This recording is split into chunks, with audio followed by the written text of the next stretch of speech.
到你今日都帶一本書喺北韓帶翻嚟㗎係嘛？呢個金正日領導哲學。咁從呢本書入邊睇唔睇到究竟佢個領導哲學點樣反映？出嚟聽下，等我哋啲香港人學下嘢啊！哇，正喎！橫掂而家香港咁缺乏政治人才。哇！佢真係嗱，呢本金正日領導哲學咧，咁係呢個1999年係啦，呢個平壤外文出版社。咁啊睇個目錄咧就已經知見了啦。咁佢嘅總論咧，咁就係以人民為主體嘅歷史原理。第一句咧就係話歷史係為爭取自主性而鬥爭嘅歷史。之後咧，人喺歷史發展裏面咧係起住呢個決定性作用，而革命咧係對人最大嘅熱愛。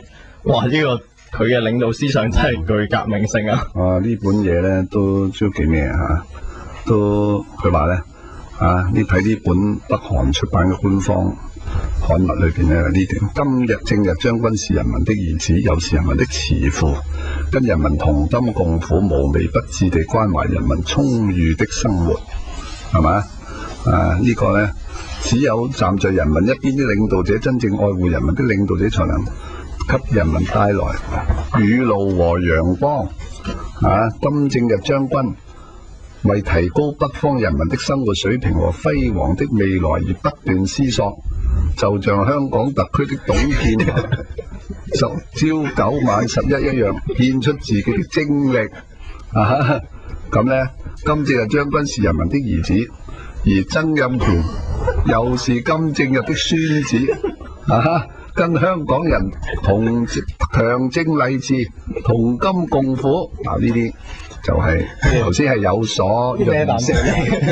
咁頭先裏邊所讀嘅80%都係白紙黑字，係由朝鮮人民民主主義咩人民共和國，所謂我哋介紹嘅叫金正日領導。就係陶傑加注。唔係我加入去咧就係即係你要向金正日主席咧表達翻我哋香港人對學習咗金正日嘅主體思想之後得到嘅啲啟發啊嘛，係嘛？所以呢個我唔覺得係對曾蔭權同埋顧傑董生不敬咯。喂大佬平起平坐噶，佢哋係咪先？點解你兩個笑咧？我真係好唔明，係嘛？咁而家我哋香港、中國同北韓，大家係個生命共同體嚟噶嘛？係大家同一個陣營嚟，咁你估你仲係英國統治啊？你仲係歸歐盟啊？